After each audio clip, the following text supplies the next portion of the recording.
मैं राकेश मोहन सिंह, स्वागत है आपका नेक्स्ट टाइम न्यूज नेशन के कार्यक्रम में। दर्शकों, भारत की राजनीति और धार्मिक डिस्कोर्स में एक मुद्दा काफी गहराया हुआ है और वो मुद्दा है ज्ञानवापी मस्जिद का। जैसा कि आपको पता ही है, काशी में एक मस्जिद है, नाम है ज्ञानवापी मस्जिद, और ये मस्जिद सटी हुई है बाबा काशी विश्वनाथ धाम से।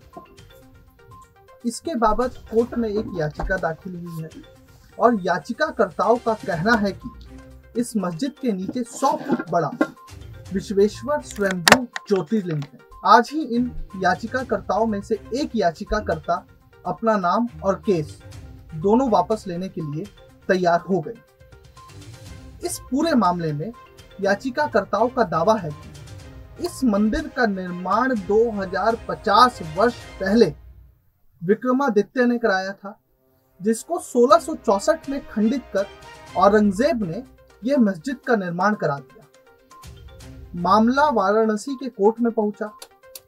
कोर्ट ने 5 सदस्यीय समिति का गठन किया और आदेश दिया कि मस्जिद का सर्वे करके रिपोर्ट सौंपी जाए कि वहां वाकई कोई मंदिर था या सिर्फ ये बातें धर्म के नाम पर कोरी अफवाह है। आज हम आपको अपनी इस रिपोर्ट में बताने वाले हैं कि क्या बाबरी मस्जिद की तरह ही ज्ञानवापी मस्जिद को भी विवादित ढांचा जानकर गिरा दिया जाएगा, या इसमें कुछ संसदीय, न्यायिक और कानूनी उलझने हैं। ज्ञानवापी के बाद मथुरा की भी शाही मस्जिद का नंबर आएगा, वहां भी सर्वे होगा, या वहां सर्वे होना थोड़ा मुश्किल है। सबसे पहले आपको इस रिपोर्ट में बताते हैं कि कब ज्ञानवापी मस्जिद मामला पहुंचा कोर्ट में और कब इस पर स्टे लगा और वापस से इस मामले ने तूल कैसे पकड़ लिया। काशी विश्वनाथ ज्ञानवापी केस में 1991 में वाराणसी कोर्ट में मुकदमा दाखिल हुआ। याचिका में ज्ञानवापी परिसर में पूजा की अनुमति मांगी गई। प्राचीन मूर्ति स्वयंभू भगवान विश्वेश्वर की ओर से सोमनाथ व्यास, रामरंग शर्मा और हरिहर पांडे बतौर वादी इसमें शामिल हुए। मुकदमा दाखिल होने के कुछ महीनों बाद ही केंद्र ने पूजा स्थल कानून बना दिया। इसी कानून का हवाला देकर मस्जिद कमेटी ने याचिका को हाई कोर्ट में चुनौती दी। 1993 में वर्ष था 1993 में इलाहाबाद हाई कोर्ट ने स्टे लगाकर इस पूरे मसले पर यथास्थिति कायम रखने का आदेश दिया। फिर वर्ष आया 2018। 2018 में सुप्रीम कोर्ट ने आदेश दिया था कि किसी भी मामले में स्टे ऑर्डर की वैधता केवल 6 महीने के लिए ही होगी, उसके बाद ऑर्डर प्रभावी नहीं रहेगा स्टे का।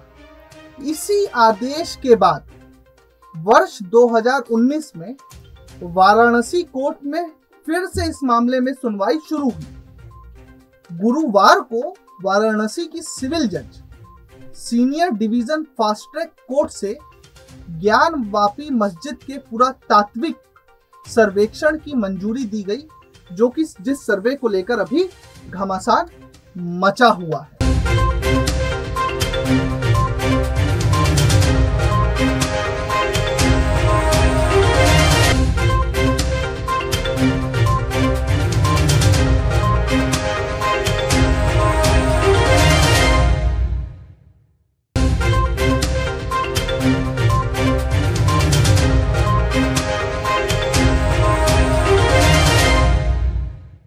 अब दर्शकों, कई लोगों के मन में शंका होगी कि क्या ज्ञानवापी मस्जिद को भी बाबरी मस्जिद की तरह विवादित ढांचा बोलकर गिरा दिया जाएगा? तो इसका जवाब भी हम आपको दे देते हैं।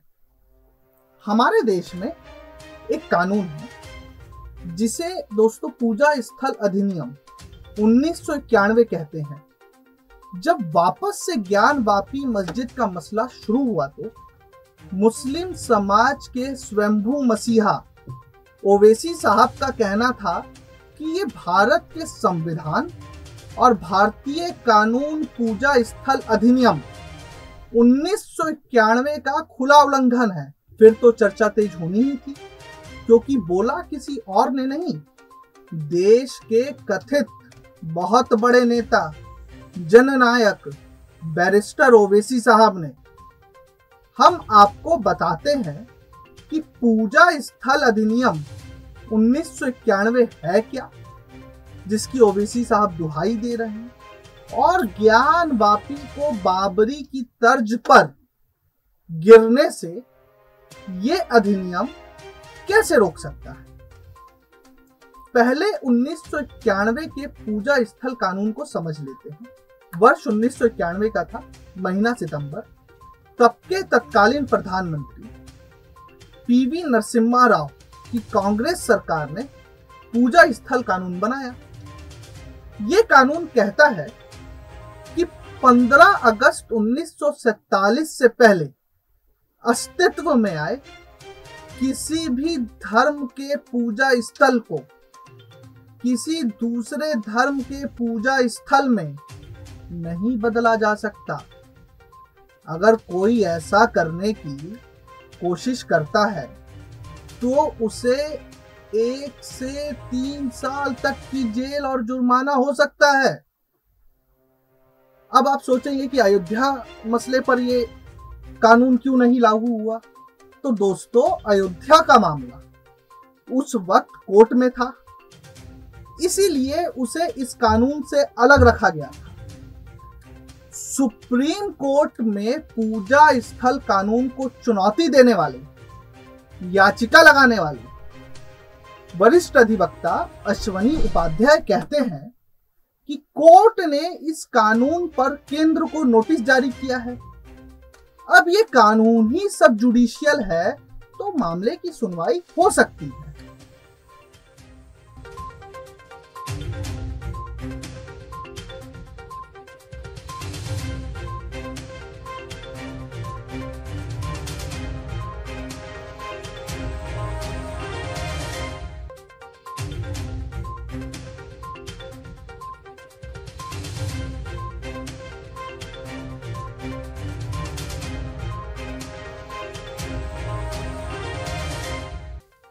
दर्शकों, अब ये भी जान लेते हैं कि आखिर क्यों पूजा स्थल अधिनियम 1991 की जरूरत पड़ी। दरअसल दर्शकों, ये वो दौर था जब राम मंदिर आंदोलन अपने चरम पर था।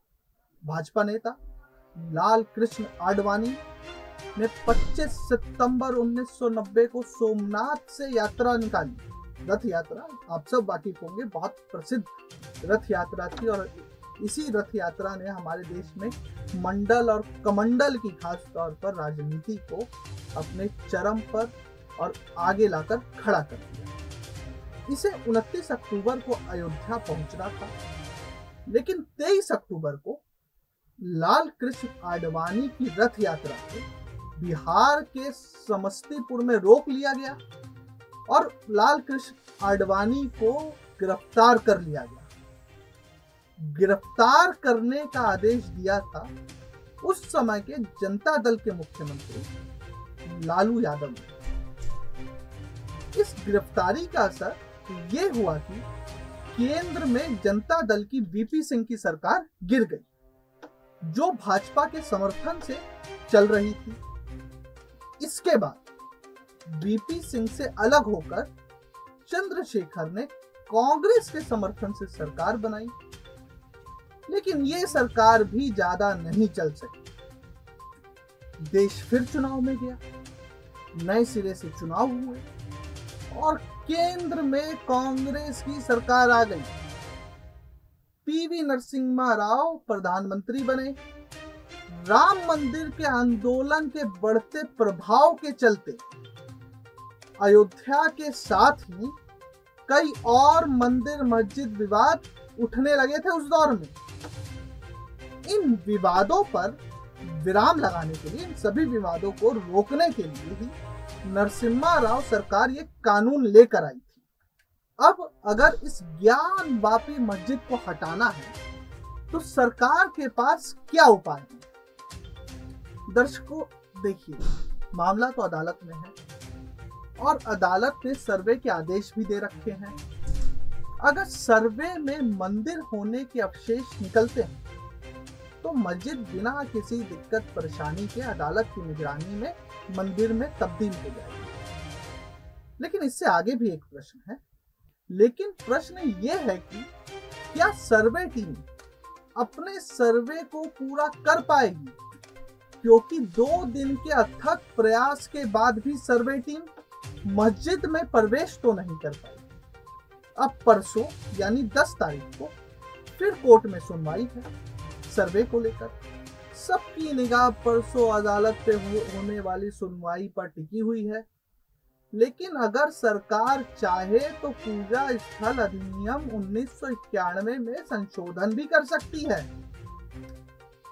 बस उस करना क्या है सरकार को और ध्यान क्या रखना है, ये दोनों ही अहम विषय। उस संशोधन में किसी के भी मौलिक अधिकारों का हनन नहीं होना चाहिए। सरकार एक समिति का गठन कर दे नया संशोधित ड्राफ्ट तैयार करने के लिए। फिर वो समिति ये ड्राफ्ट कानून मंत्रालय को बनाकर भेज दे। फिर ये ड्राफ्ट जो नया ड्राफ्ट बनेगा पूजा स्थल अधिनियम का, ये ड्राफ्ट कैबिनेट के सामने पेश हो जाएगा। जब कैबिनेट इसे आपसी सहमति से पास कर देगा तो संबंधित मंत्रालय इस संशोधन को सदन के पटल पर रखेगा। फिर दोनों ही सदनों में इस पर चर्चा हुई। चर्चा करने के बाद दोनों सदन इसे सर्वसम्मति से पास कर देंगे। सदन में पास होने के बाद ये संशोधित विधायक महामहिम राष्ट्रपति के पास जाएगा। राष्ट्रपति इस पर मुहर लगा देंगे। फिर ये कानून वापस से मंत्रिमंडल कैबिनेट के पास आएगा और जिस दिन से ये संशोधित बिल गैजेट होगा उस दिन से ये कानून बन जाएगा, यानी ये बिल कानून का रूप ले लेगी। लेकिन इस प्रक्रिया में पढ़ने से बहुत ज्यादा समय भी जाएगा, आपसी भाईचारे में दूरियां भी आएंगी और धार्मिक उन्माद फैलने का भी डर है। तो करना क्या है? अब दोनों ही पक्षों को भाईचारे और सौहार्द का परिचय देना चाहिए। अगर हिंदू पक्ष को इस बात की शंका है कि मस्जिद के नीचे मंदिर था तो मुस्लिम पक्ष को आराम से सर्वे को संपन्न होने देना चाहिए और हिंदू पक्ष को अपनी शंका को दूर कर लेने देना चाहिए। और इसमें दिक्कत भी क्या है? जब मुस्लिम पक्ष का ये मानना है कि यहाँ कभी मंदिर था ही नहीं, तो फिर मुस्लिम पक्ष के कथन अनुसार इसमें कुछ निकलेगा भी नहीं, तो डर कैसा? और किसी के भी भगवान और खुदा अपने ही बच्चों की मांग का बुरा नहीं मान सकते, क्योंकि ऐसा कहा जाता है ना कि आपके हमारे पूर्वज और भगवान खुदा एक ही हैं। जब सर्वे में कुछ नहीं निकलेगा तो गंगा जमुनी तहजीब वाराणसी में और मजबूत होगी, और निकल गया तो शांति से आगे की प्रक्रिया को संपन्न करा देना चाहिए एक पक्ष को। और दोनों ही समुदाय, हमारा मानना है कि देशभक्त हैं और देश की भक्ति करना ईश्वर की पूजा करने से बड़ा कार्य है। तो अब ये देखना है कि ज्ञानवापी मस्जिद का जो पूरा मसला है कोर्ट से सुलझेगा, संसद से सुलझेगा या आपसी भाईचारे से सुलझेगा, क्योंकि देश से बड़ा धर्म नहीं हो सकता। और धर्म कभी भी मानवता को एक दूसरे का दुश्मन नहीं बना सकता। तो आने वाला समय ही बताएगा कि ज्ञानवापी मस्जिद का मसला किस ओर करवट बदलता है, किस ओर जाता है। आज के लिए इतना ही। देश और दुनिया की तमाम खबरों के लिए जुड़े रहिए नेक्स्ट 9 न्यूज़ नेशन के साथ। धन्यवाद।